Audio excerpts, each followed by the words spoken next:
ದಾವಣಗೆರೆ ದಕ್ಷಿಣ ವಿಧಾನಸಭಾ ಕ್ಷೇತ್ರದ ಉಪಚುನಾವಣೆಯಲ್ಲಿ ಅಲ್ಪಸಂಖ್ಯಾತರಿಗೆ ಕಾಂಗ್ರೆಸ್ ಟಿಕೆಟ್ ನೀಡಬೇಕು, ಇಲ್ಲವಾದರೆ ನಮ್ಮಲ್ಲಿ ಪ್ಲಾನ್ ಬಿ ಇದೆ ಎಂದು ದಾವಣಗೆರೆ ದಕ್ಷಿಣ ಕ್ಷೇತ್ರದ ಅಲ್ಪಸಂಖ್ಯಾತರ ಮುಖಂಡ ಮನ್ಸೂರ್ ಅಲಿ ಕಾಂಗ್ರೆಸ್ ನಾಯಕರಿಗೆ ಎಚ್ಚರಿಕೆ ನೀಡಿದರು.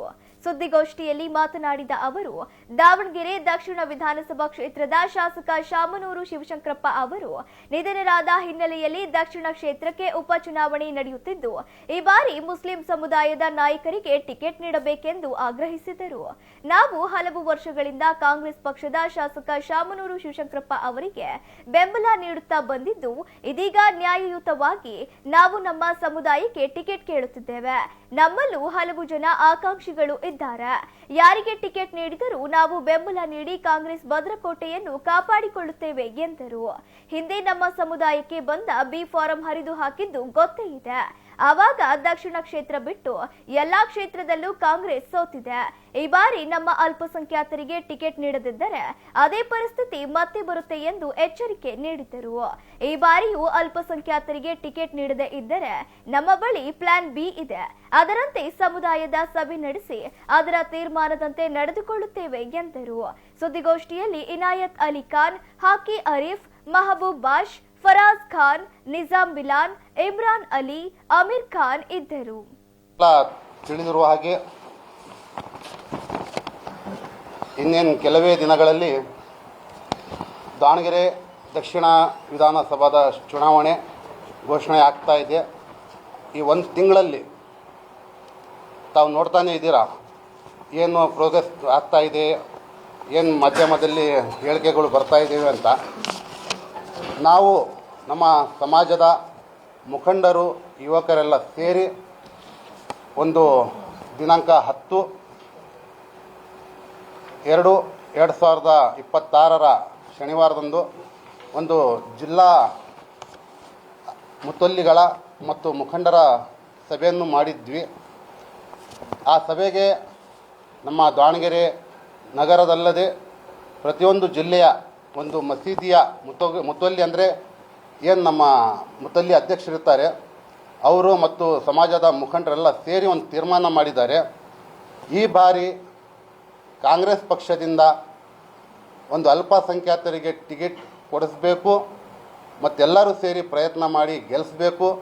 ಕೇವಲ ಅಲ್ಪಸಂಖ್ಯಾತರವಲ್ಲದೆ ಎಲ್ಲ ಸಮುದಾಯದ ನಾಯಕರು, ಎಲ್ಲ ಸಮುದಾಯದ ಮುಖಂಡರು, ಪ್ರತಿಯೊಬ್ಬ ಮತದಾರರಿಗೂ ನಾವು ರೀಚ್ ಮಾಡಿ ನಮ್ಮ ಯಾರೇ ಕ್ಯಾಂಡಿಡೇಟ್ನಲ್ಲಿ ನಮ್ಮ ಅಲ್ಪಸಂಖ್ಯಾತರಿಗೆ ಟಿಕೆಟ್ ಕೊಡಿಸಿ ಗೆಲ್ಲಿಸುವಂಥ ಒಂದು ನಾವು ಅಲ್ಲಿ ಘೋಷಣೆಯನ್ನು ಮಾಡಿದ್ದೇವೆ.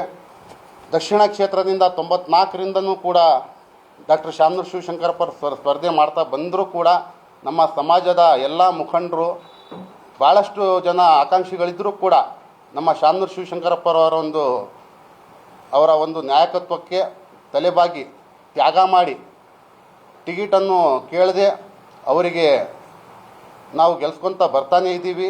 ಅವರು ಕೂಡ ಕೊನೆ ಚುನಾವಣೆ ಅಂತ ಹೇಳ್ತಾ ಈ ಬಾರಿ ನಮ್ಮ ಸಮಾಜಕ್ಕೆ ಟಿಕೆಟ್ ಕೊಳ್ಳೇಬೇಕಂತ ನಾವೆಲ್ಲ ಘೋಷಣೆಯನ್ನು ಮಾಡಿ ನಮ್ಮ ದಾವಣಗೆರೆ ಜಿಲ್ಲೆಯ ಸಚಿವರಾದಂತಹ ಎಸ್ ಮಲ್ಲಿಕಾರ್ಜುನ್ ಸರ್ ಹಾಗೂ ಪ್ರಭಾ ಮೇಡಮ್ ಅವರು, ತಮಗೆ ಗೊತ್ತೇ ಇದೆ 2023 ಚುನಾವಣೆ ಆಗಲಿ ಹಾಗೂ 2024 ಲೋಕಸಭೆ ಚುನಾವಣೆ ಆಗಲಿ ನಮ್ಮ ಸಮಾಜದಿಂದ 100ಕ್ಕೆ 100% ನಾವು ಮತದಾನ ಮಾಡಿ ಗೆಲ್ಲಿಸುವಂಥ ಕೆಲಸ ಕೂಡ ಮಾಡಿದ್ದೀವಿ. ಅವರಿಗೆ ಈ ಬಾರಿ ನಮ್ಮ ಸಮಾಜದ ಋಣ ತೀರಿಸಬೇಕಂತ ಒಂದು ಮುಂದೆ ಬಂದು ಈ ಸಮಾಜದ ಋಣ ತೀರಿಸಬೇಕಂತನೂ ಕೂಡ ಈ ಮಾಧ್ಯಮದ ಮುಖಾಂತರ ನಾವು ನಮ್ಮ ಶಾಸಕರಿಗೆ ಹಾಗೂ ಸಂಸದರಿಗೆ ತಿಳಿಸ್ತಿದ್ದೀವಿ. ದಯಮಾಡಿ ತಾವು ಮುನ್ನಿಂತು ಈ ನಮ್ಮ ಕ್ಷೇತ್ರ ದಾವಣಗೆರೆ ದಕ್ಷಿಣಕ್ಕೆ ನಮ್ಮ ಸಮಾಜದಿಂದ ಒಂದು ಅಭ್ಯರ್ಥಿಯನ್ನು ನಿಲ್ಲಿಸಿ ತಾವು ಈ ಕ್ಷೇತ್ರ ದಾವಣಗೆರೆ ದಕ್ಷಿಣ ಕ್ಷೇತ್ರ ಯಾವತ್ತಿದ್ರೂ ಕೂಡ ಕಾಂಗ್ರೆಸ್ನ ಭದ್ರಕೋಟೆ ಅಂತ ತಾವು ಈ ಚುನಾವಣೆಯಲ್ಲಿ ಮತ್ತೆ ಸಾಬೀತುಪಡಿಸಬೇಕು. ಪ್ರಕಾರ ಕುಟುಂಬ ವರ್ಗಕ್ಕೆ ಮೊದಲೇ ಆದ್ಯತೆ ಕೊಡಬೇಕಂತ ನಮ್ಮ ಮಾಜಿ ಮೇಯರ್ ಅವರು ಹೇಳ್ತಾರೆ ಸರ್. ಏನವರು ಮೊದಲ ಆದ್ಯತೆ ಅಂತ ಹೇಳ್ತಾರಲ್ಲ ಸ್ವಾಮಿ, ನಮ್ಗೆ ಕೇಳೋಕ್ಕೆ ಇಚ್ಛೆ ಪಡ್ತೇನೆ, ನಿಮ್ಗಿಂತ ಸೀನಿಯರ್ ನಮ್ಮ ಸಮಾಜದಿಂದ 2 ಬಾರಿ ಮಹಾನಗರ ಪಾಲಿಕೆ ಹಾಗೂ 1 ಬಾರಿ ನಗರಸಭೆ ಸದಸ್ಯರಾಗಿ ಆಯ್ಕೆಯಾದಂತಹ ನಮ್ಮ ಕಾಂಗ್ರೆಸ್ ಪಕ್ಷದ ಅವ್ರಿಗಿಂತ ಹೆಚ್ಚಿನ ಹಿರಿಯ ರಾಜಕಾರಣಿ AB ರಹೀಂ ಸಾಹೇಬರು, ಅವ್ರಿಗಿಂತ ಸೀನಿಯರ್, ಮೊದಲ ಆದ್ಯತೆ ಅಂತ ಇದ್ದಾಗ ತಾವು ಮುಂದೆ ಬಂದು ಇಲ್ಲ ಮೊದಲ ಆದ್ಯತೆ AB ರಹೀಂ ಸಾಹೇಬ್ರಿಗೆ ಕೊಡಬೇಕು, ನೀವು ಅವ್ರಿಗೆ ಮೇಯರ್ ಮಾಡಿರಿ, ನನಗೆ ಬೇಡ ಅಂತ ಅವಾಗ ಹೇಳ್ಬೇಕಾಗಿತ್ತು. ಅವಾಗ ನಿಮ್ಮ ಮೊದಲ ಆದ್ಯತೆ ಎಲ್ಲಿತ್ತು ಬೇಕು. ನಾವು ಕೇಳ್ತಾ ಇರೋ, ನಾವು ಸಮಾಜ, ನಮ್ಮ ಪಕ್ಷ ವಿರೋಧಿಯಾಗಿ ನಾವು ಕೇಳ್ತಾ ಇಲ್ಲ, ನಮ್ಮ ಸಮಾಜಕ್ಕೆ ನಮ್ಗೆ ಟಿಕೆಟ್ ಬೇಕು, ಇಷ್ಟು ವರ್ಷ ನಾವು ಗೆಲ್ಸಿದ್ದೀವಿ, ನಮಗೆ ತಾವು ಈ ಸಲ ಟಿಕೆಟ್ ಕೊಡ್ರಿ ಅಂತ ಹೇಳಿ ನಾವು ನಮ್ಮ ಸಮಾಜದಿಂದ ನಾವು ಟಿಕೆಟ್ ಕೇಳ್ತಾ ಇದ್ದೀವಿ. ಅದೇ ಥರ 2008ರಲ್ಲೂ ಕೂಡ ಕಾಂಗ್ರೆಸ್ ಪಕ್ಷದಿಂದ ತಮಗೆಲ್ಲ ಗೊತ್ತೇ ಇದೆ, ಅದು ಒಂದು ಇತಿಹಾಸ ಆಗಿತ್ತು. 2008ರಲ್ಲಿ ಒಂದಿನ ನಾಮಿನೇಷನ್ ಬಾಕಿ ಇದ್ದಾಗ ಹೆಲಿಕಾಪ್ಟರ್ನಲ್ಲಿ ಬಿ ಫಾರ್ಮ್ ಬಂದಿತ್ತು ನಮ್ಮ ಕಾಂಗ್ರೆಸ್ ಪಕ್ಷದಿಂದ ಸೈಯದ್ ಸೈಫುಲ್ಲಾ ಸಾಹೇಬ್ರವರಿಗೆ. ಅವಾಗ ಉತ್ತರದಿಂದ ಅವ್ರಿಗೆ ಟಿಕೆಟ್ ಬಂದಾಗ ಮಹಾನಗರ ಪಾಲಿಕೆಯಲ್ಲಿ ರಂಪಾಟ ಆಗಿರೋದು ತಾವು ನೋಡಿದ್ದೀರಾ, ಆ ಟಿಕೆಟು ಹರಿದಾಕಿರೋದು ತಾವು ನೋಡಿದ್ದೀರಾ.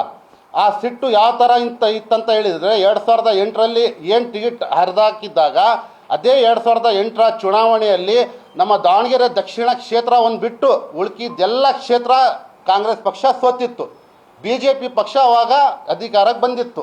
ಅದೇ ಥರ ಈ ಸಲ ಏನಾದರೂ 2026ರ ಈ ದಕ್ಷಿಣ ವಿಧಾನಸಭಾ ಉಪಚುನಾವಣೆಯಲ್ಲಿ ಕಾಂಗ್ರೆಸ್ ಪಕ್ಷದಿಂದ ಅಲ್ಪಸಂಖ್ಯಾತರಿಗೆ ಟಿಕೆಟ್ ಏನಾದರೂ ಕೊಡಲಿಲ್ಲ ಅಂತೇಳಿದರೆ ಇದರ ಪರಿಣಾಮ 2028ರ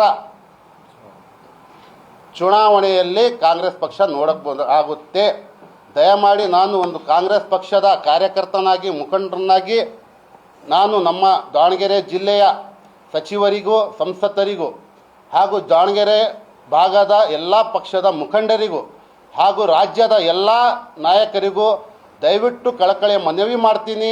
ಯಾಕಂತ ಹೇಳಿದರೆ ಈ ಸಲ ಎಲ್ಲ ಪಕ್ಷದವರು, ಎಲ್ಲ ವರ್ಗದವರು ಈ ಸಲ ಮುಸ್ಲಿಂ ಅಭ್ಯರ್ಥಿಗೆ ಟಿಕೆಟ್ ಸಿಗಲೇಬೇಕಂತ ಪ್ರಯತ್ನ ಪಡ್ತಾ ಇದ್ದಾರೆ. ತಾವು ಯಾವುದೇ ಮುಲಾಜಿಲ್ಲದೆ ಯಾರು ಪಕ್ಷಕ್ಕೆ ದುಡಿದಿದ್ದಾರೆ, ಯಾರು ಪಕ್ಷಕ್ಕೆ ಕಷ್ಟಪಟ್ಟು ಒಂದು ಪಕ್ಷ ಕಟ್ಟಿಸಿದ್ದಾರೆ ಅಂಥವರಿಗೆ ತಾವು ದಯಮಾಡಿ ಈ ಸಲ ಟಿಕೆಟ್ ಕೊಟ್ಟು ಗೆಲ್ಲಿಸ್ಬೇಕಂತಲೂ ಹೇಳ್ತಾ, ಈಗ ನಾನು ಹೇಳ್ತಿರೋದು ನಮ್ಮ ಪಕ್ಷದ, ನಾನು ಕಾಂಗ್ರೆಸ್ ಪಕ್ಷದ ಮುಖಂಡನಾಗಿ ಈ ಮಾತನ್ನು ನಾನು ಯಾಕೆ ಹೇಳಿದೆ ಅಂತ ಹೇಳಿದರೆ, ನಮ್ಮ ಸಮಾಜ ನೀವು ಈಗ ಎರಡನೇ ಪ್ಲ್ಯಾನ್ A ಪ್ಲ್ಯಾನ್ B ಅಂತ ನಾವು ಮಾಡ್ಕೊಂಡಿದ್ದೀವಿ ನಮ್ಮ ಸಮಾಜ. ನಾನು ಪಕ್ಷದ ಒಂದು ಕಾರ್ಯಕರ್ತನಾಗಿ ಆ ಮಾತು ನಾನು ಹೇಳೋಕ್ಕಾಗಲ್ಲ. ಮುಂದೆ ಏನಾಗ್ತತೆ ಒಂದು ಇತಿಹಾಸನೇ ಆಗುತ್ತೆ, ಅದಕ್ಕೆ ನೀವು ನೋಡ್ತೀರಾ ಸರ್. ಆಗುತ್ತೆ, ಗೆದ್ದರೂ ಇತಿಹಾಸ ಆಗುತ್ತೆ, ನಾವು ಒಗ್ಗಟ್ಟಾಗಿ ಸೋತರೂ ಇತಿಹಾಸ ಆಗುತ್ತೆ. ಒಂದು ಇತಿಹಾಸ ಅಂತೂ ಆಗೋದಂತೂ ಸತ್ಯ ಸರ್. ಹೌದು ಸರ್, 100% ಇದೆ. ಅದೂ ಆಗಿಲ್ಲ ಅಂತ ಹೇಳಿದರೆ ಅದನ್ನು ನಮ್ಮ ಸಮಾಜ ಮತ್ತು ಬೇರೆ ಸಮಾಜ ಎಲ್ಲ ಸರ್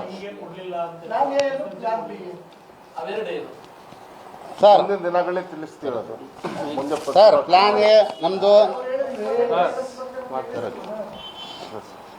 ನಾನು ಹೇಳ್ದಂಗೆ ನಮ್ಮೆಲ್ಲ ಸಮಾಜದ ಮುಖಂಡರು ಒಗ್ಗಟ್ಟಾಗಿ ಇದ್ದೀವಿ, ಟಿಕೆಟ್ ನಾವು ಕೇಳ್ತಾ ಇದ್ದೀವಿ.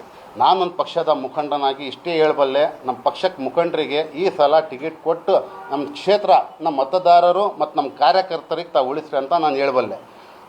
ಪ್ಲ್ಯಾನ್ ಅಕಸ್ಮಾತ್ ಸಿಗಲಿಲ್ಲ ಅಂತ ಹೇಳಿದರೆ ನಮ್ಮ ಸಮಾಜದ ಮುಖಂಡರು, ನಮ್ಮ ಯುವಕರು ಮತ್ತು ಬೇರೆ ಪಕ್ಷದ ಎಲ್ಲ ನಾಯಕರು ಅವರು ಒಂದು ಮಾತು ಹೇಳಿದ್ದಾರೆ, ಟಿಕೆಟ್ ಸಿಗಲಿಲ್ಲ ಅಂತ ಹೇಳಿದರೆ ಮತ್ತೆ ಒಂದು ಮೀಟಿಂಗ್ ಕರೆದು ನಾವೆಲ್ಲ ಏನು ತೀರ್ಮಾನ ತಗೊಂತೀವಿ ತಾವು ಅದಕ್ಕೂ ಬದ್ಧವಾಗಿರ್ಬೇಕಂತಲೂ ಎಲ್ಲರೂ ಹೇಳಿದ್ದಾರೆ. ಸೊ ಅವಾಗ ಎಲ್ಲ ಮತ್ತೇನು ತೀರ್ಮಾನ ತೊಗೊತಾರೆ ಅದಕ್ಕೆ ಏನು ತೀರ್ಮಾನ ತಮಗೂ ನಾವು ತಿಳಿಸ್ತೀವಿ.